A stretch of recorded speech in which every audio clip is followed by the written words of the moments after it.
सिंध जे वॾे वज़ीर सैयद कामिल शाह जे तकतर ऐं शहर ख़ैरपुर में जेकॾहिं अॼुकल्ह को बि माण्हू ईंदो त हिन खे हर तरफ़ खोटराई नज़र ईंदी ऐं हर तरफ़ नयूं नयूं इमारतूं शॉपिंग सेंटर ऐं ॿियो तमीराती कमु थींदे नज़र ईंदो। तेज़ीअ सां हलंदड़ इन कम खे ॾिसी माण्हुनि में शायदि गुमान थींदो ऐं खेनि रीस थींदी त वॾे वज़ीर जे ज़िले जे हेडक्वार्टर वारे शहर में एॾी तरक़ी थी रही आहे। पर जेकॾहिं उहो माण्हू हक़ीक़तुनि खे मालूम कंदो त खेसि निहायत मायूसी थींदी त ख़ैरपुर शहर में जेके इमारतूं बज़ाहिर ठहंदे नज़र अचनि थियूं उहे सरकारी तमीरात न पर ख़ानगी माण्हुनि जे कब्ज़े जूं इमारतूं आहिनि।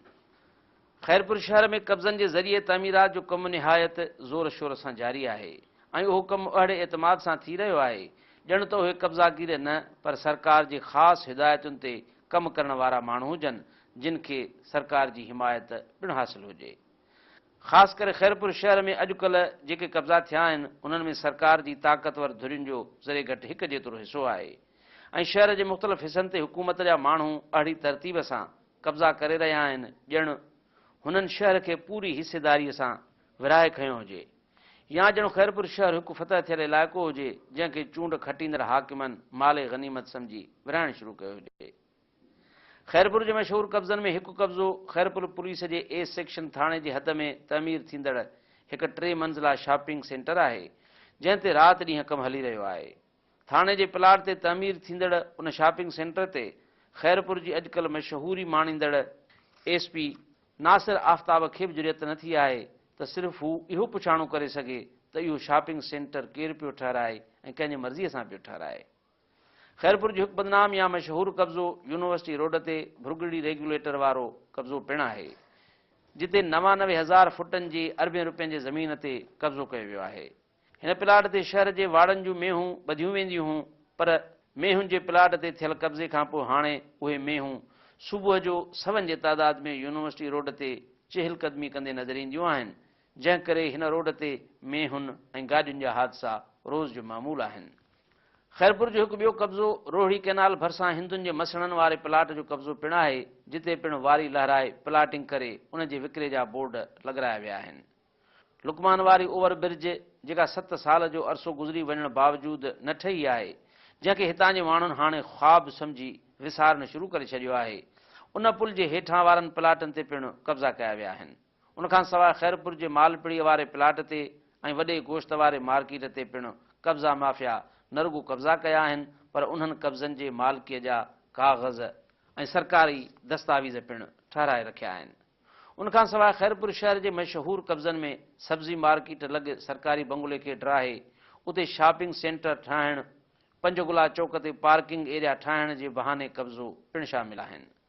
सरकारी ऑफिसरनि ऐं अमलदारनि लाइ ठहिरायल मुमताज़ कॉलोनीअ में पिणु बंगलनि ते ईअं ऐं एतिरा कब्ज़ा थी विया आहिनि जो जेकॾहिं हींअर को नओं ऑफिसर या अमलदार ख़ैरपुर बदिली थी ईंदो त उन लाइ मुमताज़ कॉलोनी में का बि रहाइश न मिली सघंदी। मजमूई तौरु ईअं चई सघिजे थो त ख़ैरपुर जो हाणे को बि स्कूल का बि अस्पताल को बि पार्क कंहिं बि वाह जो किनारो कंहिं क़ब्रिस्तान जी कुंड या चौपाए माल ऐं रोलू जानवरनि जे वेहण जी जाइ वांदी न बची आहे ऐं जेॾांहुं बि निहार कबी ओॾांहुं नाजाइज़ कब्ज़े ऐं वालार जी दीवार ऊची थींदी नज़र ईंदी। जेका ख़ैरपुर अॼु खां 10 साल पहिरियों हुई उहा ख़ैरपुर हाणे आहे ई कान का छाकाणि त हींअर ख़ैरपुर जेका आहे सा कब्ज़नि हेठां सरकारी बिल्डिंगूं तव्हां ॾिसंदव त मीर हिज़ाइन्स जे हिन मोड़ खां वठी बंगले खां वठी इहो वींदे ख़ाकी शाह जे पुल ताईं इहो जेको रोड आहे इन जे ॿिन्ही पासनि में सरकारी बिल्डिंगूं हुयूं जेके रियासत स्टेट जी प्रॉपर्टी हुई पर इन में सरकारी मुलाज़मीन दफ़ातरी हूंदा हुआ ऐं हींअर तव्हांखे 2-4 के मां सम्झां थो जेकॾहिं को गवर्नमेंट जूं इन जाइ ते बिल्डिंगूं तव्हांखे गवर्नमेंट जे इस्तेमाल में मिलंदियूं बाक़ी त टोटली कब्ज़ा थी विया आहिनि ऐं कब्ज़ा बि हिननि कीअं कया आहिनि न रुॻो इहो ब्रिज जे हेठों PWD जी ज़मीन हुई जेका कब्ज़े हेठां उन खां पोइ उन जे भर में वरी हिंदू बिरादरी जा मसण हूंदा हाणे उन्हनि ते बि कब्ज़ा थिया आहिनि उते प्लाटिंग पई थी थिए। असांजे ख़ैरपुर में हिन महिल सिटी हॉस्पिटल जेका आहे लेडी विलिंगटन हॉस्पिटल आहे उहो कब्ज़े हेठि आहिनि कंहिं कब्ज़ो कयो आहे जंहिं कंहिंखां पुछ त त बाबा फलाणे हाउस जेको आहे सो असांखे इहो अलॉट करे ॾिनो आहे। बाबा हाउस कंहिंजो हाउस? हे प्रॉपर्टी गवर्नमेंट जी आहे, प्रॉपर्टी अवाम जी आहे, खैरपुर जे माण्हुनि जी आहे। इहे तव्हांखे ही अलॉट करे था ॾियनि जो त हिन जे पीउ जी मिल्कियत आहे छा? हिन जे पीउ जी प्रॉपर्टी आहे छा? इन खां अलावा तव्हां ॾिसंदव त भुरगड़ियुनि जी पुल जे भर में ओलह पासे नर्सरीअ जे ओलह पासे मेन रोड ते हिकिड़ो वॾो प्लाट आहे। पहिरियों इहो एक्चुअली असल में इहो प्लाट जेको आहे सो गवर्नमेंट जो आहे। पहिरियों वाह जी 120 फुट, उन खां पोइ हिन नेशनल हाईवे जेको हुयो उहो बि हिन हाणोके खां ओलह तरफ़ हुयो। इहो प्रॉपर्टी गवर्नमेंट जी जेका कूड़ा खाता ठहिराए हींअर वॾो किलो पियो थो ठहे, उते कोर्ट हेॾो अची वियो आहे, माण्हू अंदरि विहारे छॾिया अथनि। ऐं इहो छो था कनि? छाकाणि त हिननि जी पाण में गठजोड़ आहे त हे पासो तव्हां जेको तव्हांजे हथ में अचे उन ते तव्हां कब्ज़ो करायो, जेको असांजे हथ में अचे उहो असां कब्ज़ो करायूं। 4 एकड़ ज़मीन हुन जे बंगले जे चौधारी उहा वॾो कोर्ट कढी अंदरि हिकिड़ो किले नुमा घर ठाहे हाणे उते घोड़ा बि उते आहिनि, ॿकरियूं मेहूं बि उते आहिनि, गाॾियूं बि उते आहिनि, माण्हू बि उते आहिनि, 3 गेट आहिनि। ऐं उते मां त हिकिड़े ताजुब थियो जे मां उतां ॾिठो त क्रिमिनल माण्हू जेके आहिनि से हथियारनि सां उतां पिया निकिरनि। इहो हाल शरा वसाण मुनवर वसाण इहो त कब्ज़ो कयो आहे इन खां भुरगड़ियुनि वारे प्लाट ते, पर इन सां गॾोगॾु वरी ममताज़ कॉलोनीअ में बि हिकिड़ो प्लाट आहे, बंगलो आहे, उनखे वॾो 23 लख बिल्डिंग्स डिपार्टमेंट खां वठी उनखे वॾो कोर्ट चाढ़ाए, टाइल्स हे हो अलाए छा ॿिया जेके अलॉटी आहिनि, जेके गवर्नमेंट मुआज़िन उन्हनि खे जेके अलॉट थियल बंगला उन्हनि जूं छतियूं किरनि थियूं पयूं, हुननि जे मथां चापड़ था किरनि। उते हुननि खे कोई उन ते इन्वेस्टमेंट करण लाइ तयारु कोन्हे, पर हिननि जे बंगलनि ते जेको आहे सरकारी पैसो ऐं ठठ हिननि जा कब्ज़ा कया वेठा आहिनि। ईअं महल ठाहियूं वेठा आहिनि ॼण हिननि जेके आबाओ अजदाद जी प्रॉपर्टी आहे। तंहिंजे करे खैरपुर त हिन महिल तव्हां हिन पासे ॾिसो खजूर मंडीअ जे भर में जेको जेल जो वरियो प्लाट हो, इहो स्टेडियम हो। मूंखे यादि आहे त 1967-68 में भुट्टो साहिब जॾहिं आयो आहे हिते तक़रीर थी आहे एसपी ऑफिस एसपी जे हाउस जे ओलह पासे स्टेडियम जो अञा हो ठहियो पियो हूंदो। इहो सॼो प्लाट हिननि जो हूंदो स्टेडियम जो, जिते रांदियूं थींदियूं ऐं जलसा थींदा। उहो कूड़ा खाता अबनि ॾाॾनि जा ठहिराए हिन खां हुन खां हुन खां हाणे जो वञे चई कोर्ट थो निकिरे, कंहिंजो साईं अधीअ जो थो निकिरे। अरे बाबा अधीअ जे पीउ जी प्रॉपर्टी त होॾे ई साईं रमज़ान शाह जेल खां ॿाहिरि 35 एकड़ असां बि वेंदा हुआसीं साईं सां गॾिजी हिक भेरे विया हुआसीं उन पासे। इहा ई बनी प्रॉपर्टी हिननि जी। कहिड़ी जाइ आहे जंहिं जाइ ते थाणो ए सेक्शन थाणो, उन थाणे जे भर में एंटी करप्शन जी बिल्डिंग हूंदी, एंटी करप्शन जी ऑफिस हूंदी ऐं पूरा क्वार्टर हूंदा। उहे डहराए हींअर शॉपिंग सेंटर जे मोबाइल सेंटर था रहनि, फलाणो सेंटर था रहनि, टीरो। अरे बाबा तव्हांखे कंहिं ॾिनो आहे? जे बाबा असांजे अबे ॾाॾे जी बनी आहे, असांजे अबे ॾाॾे जा प्लाट आहिनि। तव्हांजो पीउ ॾाढो मीर साहब ने पूरी खैरपुर जेका आहे सा मीर साहबनि जी हुई, स्टेट जी प्रॉपर्टी हुई, कंहिंजे पीउ जी मिल्कियत न हुई। हे पंहिंजे पीउ ॾाॾनि जी जागीरूं सम्झ। इलायची की शान लिए मजा और खुशबू भरा नया सुरूर। तरंग इलायची भी है चाय का सही जोड़। पिया था लुटनि ऐं माण्हू ग़रीब माण्हू जेकॾहिं को ॻाल्हाए थो त उनखे धमकियूं आहिनि, उनखे उन जे लाइ केस आहिनि। सरकारी माल हितां जा सियासतदान हितां जा बाअसर माण्हू ईअं सम्झंदा आहिनि त हीअ असांजी ज़ाती मिल्कियत आहे। ऐं इहो कब्ज़ा माफ़िया कल्चर जी का बि पार्टी न हूंदी आहे या जेका बि हुकूमत बरसर इक़्तिदार ईंदी आहे उन्हनि जे आशीर्वाद सां इहे बाअसर माण्हू कॉन्ट्रेक्टर इहे कब्ज़ा कंदा आहिनि। तव्हां ॾिसंदा वञो, तव्हां त चओ इहो दीवाननि जो वीचारनि जो जेको आहे क़ब्रिस्तान मेन शइ जेको असां मुस्लमाननि जो इंसाननि जो हिकिड़ो मदफन जाते असां कयूं था, इहो हिकिड़ो मुक़दस जॻह हूंदी आहे। हाणे क़ब्रिस्ताननि ते कब्ज़ा थी विया आहिनि। सरकारी बंगला असांजे स्कारब कॉलोनी में ऐं हिकिड़ी MNA साहिबु आहे, हुनजे भाउ जेको आहे उते नक्शो ई चेंज करे छॾियो आहे। सॼी कॉलोनी जो बजट आहे 3 महीननि जो 3 लख रुपया, हो 2 किस्तुनि में 1 करोड़ 10 लख रुपया सरकारी उन हिकिड़े बंगले ते वठी आयो आहे। ठेकेदार बि पाण आहे। ममताज़ कॉलोनी में सरकारी बंगले ते कब्ज़ो तव्हांजे साम्हूं लॻो पियो आहे। लेडी विल्टन में करोड़ रुपयनि जो फर्नीचर हो जेको सिविल सर्जन इतां खणी पंहिंजे क्लिनिकुनि ते प्राइवेट गुलाम जाफ़र सूमरे विकिणी छॾियो। 62 माण्हुनि जे घरनि कुर्सियूं टेबलूं 62 जे घर पुॼाए छॾियईं। हाणे उन ते बासरनि जो झेड़ो थो हले त इहा इस्पताल तव्हां था खणो त साम्हूं वारी असांखे ॾियो। मसइले जो हल त मसइले जो हल इहो आहे त भाउ असां हिननि खे पाण चूंडे आणियूं था नी, माना हिननि खे लाइसेंस था ॾियूं त तव्हां कब्ज़ा कयो। हाणे असां जॾहिं ग़रीब पाण न सुधरंदासीं त मसइले जो हल कोन थींदो। असां ग़रीब सुधरूं, इन्हनि खे सुञाणूं कब्ज़ा माफ़िया खे त बाबा हर हर इन्हनि खे पिया वोट था, हर हर इन्हनि खे वोट ॾियूं था कब्ज़ा माफ़िया जे हिमायतनि खे, वरी बि ॾींदासीं त इहे कब्ज़ा माफ़िया बसर इक़्तिदार वरी ॿीहर बची वेंदा। अपील उनखे कबी आहे जेको ॿुधे। हिते असां ख़ैरपुर में अंधनि जे मुल्क में आईनो विकिणण निकिता आहियूं, जॾहिं इहा ख़बर बि आहे त हे माण्हू अंधा आहिनि, आईने में ॾिसंदा ई कोन, पोइ बि असां आईने जो होको था ॾियूं, असां आहे को आईनो वठण वारो। अपील करणु बेकार आहे, अपील करण वारा ई कब्ज़ा था कराइनि, त अपील कयूं कंहिंखे? उन्हनि खे चऊं त ख़ुदा राई जेको कब्ज़ो कयो त ख़तमु कयो, कंदा? पंहिंजी किरोड़नि जी अरबनि जी इन्वेस्टमेंट ख़तमु कंदा? कतई बि कोन ख़तमु कंदा। त इहा अपील करणु बि बेकार आहे। इहो सॼो माण्हुनि ते डिपेंड थो करे। हाणे माण्हुनि खे उथणो पवंदो, अवाम खे उथणो पवंदो। मुंहिंजी अपील ख़ैरपुर जे अवाम खे आहे। ख़ैरपुर हिकु ज़िंदा दिलाने शहर हुयो, ख़ैरपुर सियासी शऊर रखंदड़ शहर हो, ख़ैरपुर MRD जी तहरीक जो मर्कज़ शहर रहियो आहे। हाणे जेसिताईं माण्हू सुजाग न थींदा, हितां जा माण्हू पाण पंहिंजे मसइलनि जे लाइ होशियार न थींदा त इन जो को हल न आहे। ख़ैरपुर शहर जा जेके एसेट्स हुया, मुख्य शहर जूं जेके प्रॉपर्टियूं जेके अर्बन रुपयनि जूं आहिनि, उहे कोड़ीअ जे दाम ते पंहिंजे माण्हुनि खे ॾेई या उन्हनि जो हिकिड़ो सिस्टम बदिलाए पंहिंजे माण्हुनि खे कॉन्ट्रेक्ट्स ॾेई ऐं पंहिंजा नवाज़ण जी सूरत हाल लॻी पई आहे। हे जेका पब्लिक प्रॉपर्टी आहे, अफ़सोस सां चवणो थो पए त इहा पब्लिक प्रॉपर्टी तमामु बेदर्दी सां, वॾी बेदर्दी सां उनजो सबोताज थी रहियो आहे, उनजी तबाही थी रही आहे। ऐं इहा जेका टोटल ज़िम्मेदारी वञे थी, उहा उन्हनि ई माण्हुनि ते थी वञे जिन वटि इक़्तिदार आहे, जिन वटि अख़्तियार आहिनि। असां इहो करे सघूं था, आवाज़ बि उथारियूं था, ऐं हिकु वकील जी हैसियत में, हिकु कानूनदान जी हैसियत में, हिन शहर जे फ़र्द जी हैसियत में असां तव्हां सां इहो ज़िम्मेदारी सां वचन बि कयूं था त असां इन कोशिश में, इन जिदोजहद में, पुरमन जिदोजहद में पंहिंजे शहर जे माण्हुनि सां बि गॾु हूंदासीं। ऐं जेका बि कानूनी मदद थींदी, कानूनी तौर ते वेढ़ करणी पवंदी, उनजे लाइ असां बिल्कुलु तयार आहियूं। हाणे हिकिड़ो केस आहे, मूं वटि पिटीशन मूं दाख़िल कई आहे हाई कोर्ट में। असांजे शहर जे बिल्कुलु जस्ट लॻ ॿाहिरों हितां ॻोठ आहे असांजे कटोहरनि जो, गुजो सॾींदा आहिनि, अव्हांजो बि हूंदो, सॼा कुझु बिरादरी वेठी आहे, तव्हांजो घर आहे उते। उते कटोरनि वीचारनि जी ज़मीन अलाट थियल आहे, तमामु घणी पुराणी गवर्नमेंट जे तरफ़ां।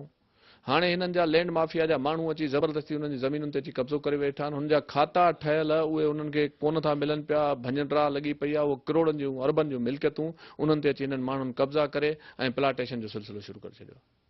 छो चई गवर्नमेंट ग्रांट कयो, अलाट कयो। भाई अलाट थियल शयुनि खे अलाट कबो आहे छा?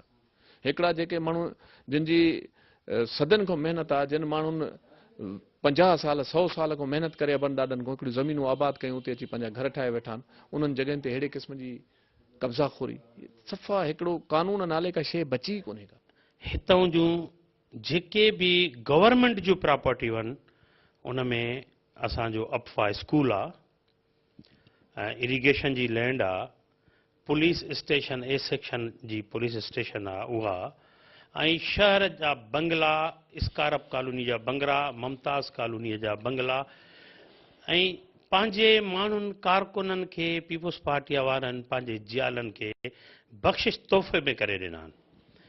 इन जे लाइ केतिरियूं पिटीशन्स हाई कोर्ट में पेंडिंग आहिनि, पर हाणे इंशाअल्लाह डिस्ट्रिक्ट बार एसोसिएशन ख़ैरपुर धुर बणिजी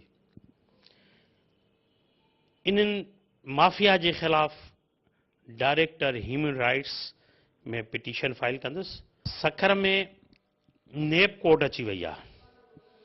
इंशाअल्लाह ये जेके भी माफ़िया, लैंड माफ़िया असांजे ख़ैरपुर जा आहिनि, जिन गवर्नमेंट जा बंगला पंहिंजे माइटाणियुनि जे नाले ते लीज़ कराए शॉपिंग सेंटर ठाहिया विया आहिनि, जेके बि हिते ग़लति ठेका ॾिना विया आहिनि, इन जे लाइ असां इहा तयारी था कयूं त इहो असां मुसलसिल डायरेक्टर ह्यूमन राइट्स जेको असांजे ज़िले में सेशन जज आहे, उन सेशन जज साहब वटि असां एप्लीकेशन तयारु कंदासीं ऐं उन जे थ्रू इंशाअल्लाह इन सभिनी खे असां कटहरे में बीहारींदासीं। केॾो बि ताक़तवर हुजे, केॾो बि इन्फ्लुएंस पर्सन हुजे, हू पाण खे केतिरी बि जुरत वारो माण्हू सम्झे, कानून खां मथां न आहे। इंशाअल्लाह असां वकला बिरादरीअ जी हिकिड़ी असां टीम ठाही आहे। उन्हनि जे थ्रू डिस्ट्रिक्ट बार खैरपुर पंहिंजो इहो अहम किरदारु जेको असां अहम फ़र्ज़ सम्झूं था त जेके हितां जी प्रॉपर्टी गवर्नमेंट जी इमलाक आहे उन्हनि ऑक्यूपाए कई आहे, कब्ज़े कई आहे सरकार जे सरपरस्तीअ में। ईअं कंहिंखे ज़रूरत कान्हे, सरकार जे सरपरस्ती में उहा ख़बर ज़िले जे डिप्टी कमिश्नर खे बि आहे, हितां जे MNS खे बि आहे, हितां जे चीफ मिनिस्टर खे बि आहे, पर ॼाणी वाणी इन तरफ़ हू तवजा नथा ॾियनि। ॾिसो न हालत आहे त गवर्नमेंट प्रॉपर्टीज़ जेकी आहिनि, हिकिड़ी प्रॉपर्टीज़ आहिनि जेकी फेडरल गवर्नमेंट जी आहिनि ऐं हिकिड़ी प्रॉपर्टीज़ आहिनि जेकी प्रोविंस जी आहिनि। ॿिन्हिनि जो हशर बुरो लॻो पियो आहे। फेडरल जी ॾिसो त उते बि का शइ न छॾी अथसि ऐं असांखां वधीक तव्हां मीडिया वारा सॼो ॾींहुं ॾिसो था, तव्हां वधीक इन सभिनी शयुनि खे सम्झो बि था। त हिकिड़ो छा हूंदो आहे त भई फ्यूचर में कुझु छॾिबो आहे त चलो भई हिन गवर्नमेंट खां पोइ जेकी ॿी गवर्नमेंट कहिड़ी बि अचे, कंहिंजी बि अचे, त यार उनजे लाइ को गुंजाइश हुजे त हू को तरक़ियाती कमनि में हिन में त उहे तरक़ियाती कमनि में बि गुंजाइश बिल्कुलु माना हाणे त असां ॾाढा ॾिसी परेशान थींदा आहियूं त यार हाणे थींदो छा। खैरपुर में ख़ासि करे सरकारी अस्पतालनि, थाणनि, क़ब्रस्ताननि ते जेके कब्ज़ा आहिनि, पार्कुनि ते जेके कब्ज़ा आहिनि, स्कूलनि ते जेके कब्ज़ा आहिनि, उन्हनि न सिर्फ़ु कब्ज़ा कंदड़नि खे वाखो कंदासीं, पर जेके कब्ज़ा कराइनि था अंदरूनी हथ आहिनि उन्हनि हुकुमरान धुरनि जा, उन्हनि खे बि वाखो कंदासीं त इन्हनि जे पोयां उन्हनि कहिड़नि कामोरनि जा, कहिड़नि ब्यूरोक्रेट्स जा ऐं कहिड़नि जेको आहे चूंडियल MPA MNS जा मिनिस्टरनि जा हथ आहिनि, उन्हनि खे असां वाखो कंदासीं त आख़िर कहिड़े बुनियाद ते ही इमारतूं जेके सालनि में ठहणु खपंदियूं आहिनि उहे ॾींहंनि में ठाहिनि था, करोड़े रुपया रिश्वत ॾेई। असांखे ख़बर पई आहे ख़ासि करे जेको सेक्शन थाणो ठहे पियो उन में SSP DIG IG खे ई चवनि था त असां करोड़ रुपया जेको आहे मंथलियूं ॾेई असां हिते इमारतूं ठाहियूं था। ही जेको आहे पंहिंजे औरतुनि जे नाले ते, को ज़ाल जे नाले ते सेंटर थो ठाराए, अस्पताल ठाराए, को पंहिंजे माउ जे नाले ते जेको आहे सेंटर थो ठाराए। हिते पैदागीरनि जी हिकिड़ी जेका थी वई आहे, दादागीरनि जी नर्सरी पैदा थी वई आहे। असां सिंध जा क़ौमी कारकुन उन्हनि इहो वचन करे छॾियो आहे त इन्हनि कुवतुनि खां ख़ासि करे हिन शहर खैरपुर खे पाक कंदासीं। असां उन्हनि खे चिटो ऐं वाज़े नमूने सां उन्हनि हुकुमराननि जा नाला खणी असां प्रेस जे आॾो उहो मौक़िफ़ रखंदासीं त इहे ई कुवतूं आहिनि, इहे ई आहिनि जेके खैरपुर में बदअमनीअ जो बि जेको आहे ॿिज पखेड़नि थियूं, मज़हबी नफ़रत जो बि ॿिज पखेड़नि था, चोरनि ऐं बदमाशनि खे बि पालीनि था। पर खैरपुर जे उन्हनि सरकारी इमारतुनि ते, प्लाटनि ते ऐं ख़ासि करे ही त को दुनिया जो मज़हब न आहे त को कब्रूं ठाहे बि सेंटर ठाहिनि, कब्रूं ठाहे बि घर ठाहिनि, महल ठाहिनि। असां GSN क़ौमी महाल जा कारकुन ऐलान था कयूं त जेकॾहिं कानून हरकत में अची ऐं इन्हनि खे गिरफ़्तार न कयो त GSN जा हज़ारे कारकुन इन्हनि इमारतुनि खे ड्राहे पट कंदासीं या इन्हनि जे इमारतुनि में उन्हनि बेवाह ग़रीब ऐं मिसकीन जेके औरतूं आहिनि, ॿार आहिनि, उन्हनि खे उन्हनि में विहारींदासीं। असां ॾिसूं त कहिड़ा उहे हुकुमरान आहिनि जेके हिननि खे बचाइनि था। ऐं असां मीडिया जे थ्रू ऐं पाण बि असांजो वफ़द DC खैरपुर मुनवर मिठाणी वटि हली वेंदो त तव्हां हिन ज़िले जा बाख्तियार जेको आहे DC जेकॾहिं आयो, अवाम जा ॾुख ऐं जेके सूर आहिनि उहो ॿुधो। असां हितां जो उन जेको पाण खे अमन जो रखवालो सम्झे थो SSP, असां उनखे बि हली वेंदासीं नासिर आफ्ताब पठाण ॾे त अचो त ॾेखारियूं तोखे त चोरनि सां गॾोगॾु ही जेके सियासी चोर आहिनि इन्हनि जे बि टंगुनि खे जेको आहे नाकारा कर। तूं हिकिड़े मोटरसाइकिल जे चोर खे जेकॾहिं गोली हणी थो त ही जेके सियासी दहशतगर्द लुटेरा ऐं धाड़ेल आहिनि इन्हनि खे गिरफ़्तार कर। खैरपुर जे सरकारी ऐं अवामी प्लाटनि ऐं जायुनि ते कब्ज़े वारी इहा मुहिम ईअं महसूसु थी रहियो आहे ॼण त उहा मुकमिल सरकारी सरपरस्तीअ में हली रही आहे। नतीजे तौर रेवेन्यू अमलदारनि, तपेदारनि ऐं मुख़्तियारकारनि, रजिस्ट्री कंदड़ सब रजिस्ट्रारनि ऐं सरकार जे वज़ीरनि ऐं कबीरनि खां दरख़्वास्तुनि ते अलाटमेंट जा नोट हलाईंदड़ दलालनि जा अॼुकल्ह जावा मतल आहिनि ऐं खैरपुर में रिश्वत जी इहा बाज़ार निहायत गरम आहे। अहिड़ी सूरत हाल में जॾहिं सिंध जे वॾे वज़ीर जे तक ऐं घर यानी खैरपुर शहर जी इहा हालत हुजे त पोइ सिंध जे ॿियनि शहरनि ऐं इलाइक़नि जी सूरत हाल छा हूंदी, इहा ॻाल्हि सभु को सम्झी सघे थो।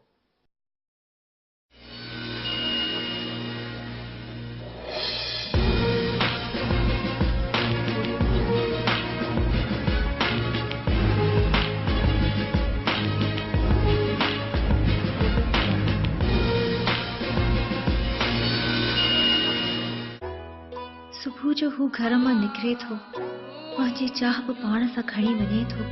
शाम ढले मां दीप जलाया उन जे रंग सां जादू हलाया। कभी हेड़ी सदा खां बि गहरी मुंहिंजी पर डस जी पुकार जेके आणे घर सभिनी खे बस एक प्याली प्यार। सखर शहर जे दिल में मेन मिनारा रोड ते डॉल्फिन टावर ऐं शॉपिंग सेंटर जिन कमरन जा कुशादा अपार्टमेंट्स बिन कुशादा फ्लोर ते फैलियल international standard shopping centre Dolphin tower ऐं शॉपिंग सेंटर। बुकिंग ऐं तफ़सील लाइ मार्क 1 मार्केटिंग नेटवर्क।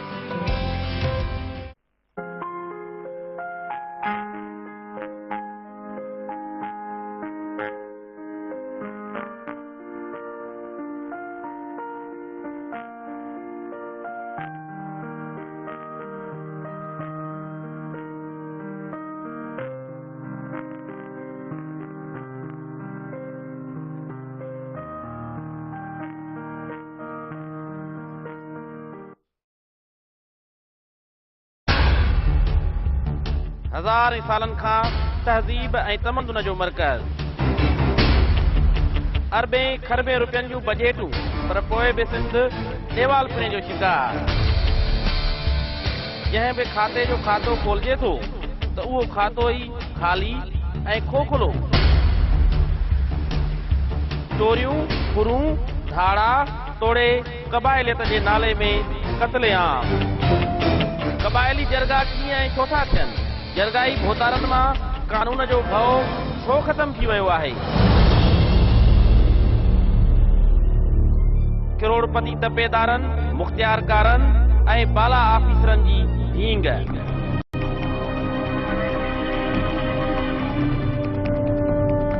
पैसनि ते विकिरो थींदड़ जाली नौकरियूं ऐं डिग्रियूं। ज़ाब्तनि ऐं मेरिट जी लताड़ करप्शन ऐं पंहिंजा नवाज़ी। वज़ीरनि कबीरनि ऐं अमीरनि जे भाइरनि पुटनि ऐं सोटनि जूं पूरियूं तरक़ियूं। गंदगी जा ढेर ऐं नेकर जे गंदे पाणी जी बदबू जे वर चढ़ियल शहर।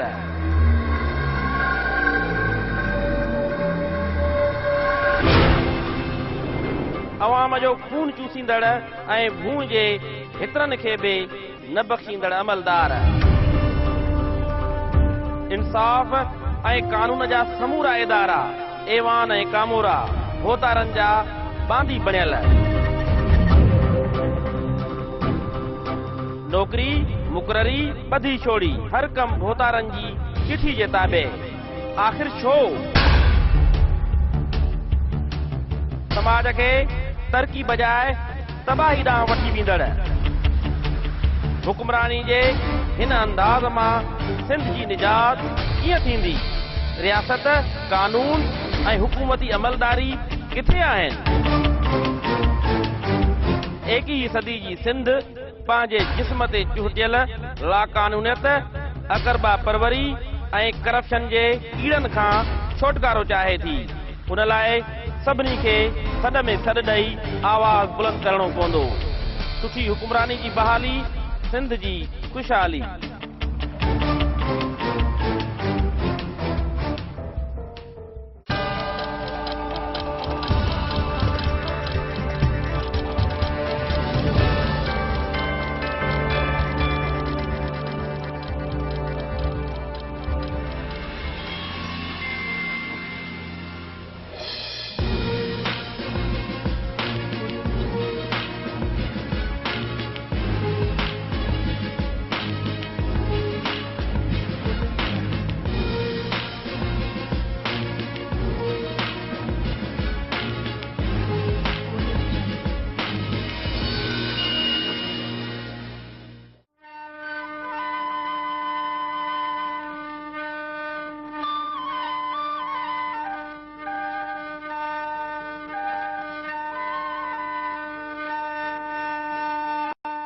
मुल्क जी मुआशियात में ज़राअत करंघे जी हॾी वारी हैसियत रखे थी।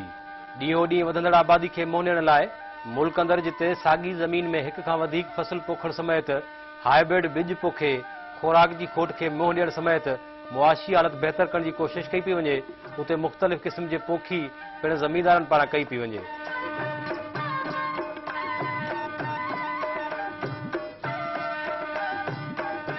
मुल्क जे उतरनि इलाइक़नि ख़ासि तौर ते थधनि इलाइक़नि में कामयाबी सां पोखजंदड़ स्ट्रॉबेरी मेवो हाणे सिंध जे उतरनि इलाइक़नि जे मुख़्तलिफ़ ज़िलनि में पिण कामयाबी सां पोखियो पियो वञे। सिंध जे घोटकी, सखर, खैरपुर ज़िलनि जे कचे वारे इलाइक़नि में 100 एकड़नि ते आबादगार स्ट्रॉबेरी मेवे जो फसल गुज़िरियल केतिरनि ई सालनि खां कामयाबी सां पोखे नाणो कमाए रहिया आहिनि। पनवा किल लॻ कचे वारे एरिया में 100 एकड़नि ते पोखियल स्ट्रॉबेरी तयार थी मार्केट ताईं पहुची वई आहे। स्ट्रॉबेरी जी हिस्ट्री मूजिबि 17वीं सदी में फ्रांस में पहिरीं जिन्स फेरीगेरिया वेसिका पोखी वई। 2011 जे स्ट्रॉबेरी बाबति आयल सर्वे मूजिबि जंहिंमें अमेरिका सभ खां वधीक 13,12,960 टन पैदा करे पहिरें नंबर ते, जॾहिं त तुर्की ॿिए नंबर ते स्ट्रॉबेरी मेवो पैदा करे रहिया आहिनि।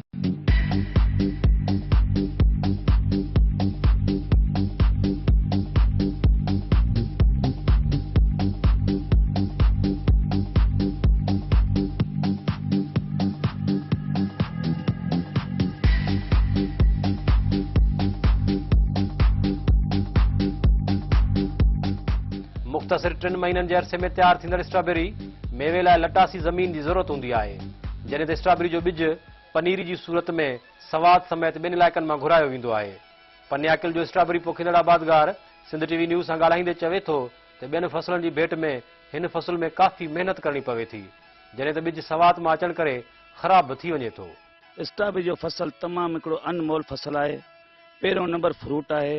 हिन जे लाइ असांखे वधि में वधि तयारी करणी पवंदी आहे ज़मीन जी मुंड में पहिरियों सेट ज़मीन हुजे। हिन जे लाइ असांखे नरम ऐं बिग़ैर कलर वारी ज़मीन ऐं असांखे बिज तमामु वधि में वधि हिकु त महांगो मिलंदो आहे ऐं असां हिन ते जेको सवात मां बिज वठी ईंदा आहियूं तक़रीबन ₹1 खां ₹1.25 फी पौधो हिकिड़ो मिलंदो आहे। हिन जी पनीरी ईंदी आहे जेका असां हिते इस्तेमालु कंदा आहियूं, उहा 50% त असांजी सड़ी वेंदी आहे ईंदे ईंदे। मतिलबु असांखे इहे 2 रुपए में मतिलबु दाणो पई सघे थो ऐं इन में फर्टिलाइज़र जेको आहे ॿिए फसल खां तक़रीबन डबल ते पए थो पियो।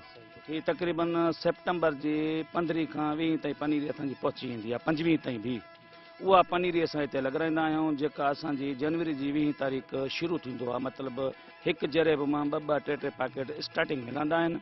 पोइ 5 ॾींहं या 6 ॾींहं जो स्पेस वरी ॾियणो पवंदो आहे। उन खां पोइ वरी उन जे डबल ते लहंदा आहिनि, वरी बि 5-6 ॾींहं जो स्पेस ॾियणो पवंदो आहे। अहिड़ी तरह सां 15 जाड़ा 5-5, 6-6 ॾींहं जो स्पेस हूंदो आहे। हाणे जेको आहे हिकिड़े ॾींहं जो स्पेस रे असां पटियूं था पिया। माशाल्लाह शुक्र आहे तमामु सुठी बि लहे थी पई, पर रेट जेको हाणे अॼुकल्ह ॿुधूं पिया तमामु घटि थी वियो आहे। पहिरियों तमामु बहितर जॾहिं घटि लहंदी हुई। ख़र्च एतिरो आहे जंहिंजो हिसाब न आहे। एकड़ ते 2 लख त ईअं सम्झो त DAP जो ख़र्च बि अचे थो पियो ऐं उन खां पोइ पाकेटनि जो बि ख़र्च आहे। मां इन टाइम जो की पोखी आहे ॾाजरे पोखी आहे ॾान ते मां हिसाब लाथो आहे त 6 लख जो त ॿूटो आहे।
ॾेई वई आहे इन खे थोरो असांजे लाइ भली करे असांखे थोरी रियायती रेट करे असांखे हिननि जे लाइ ॾियनि ऐं जेको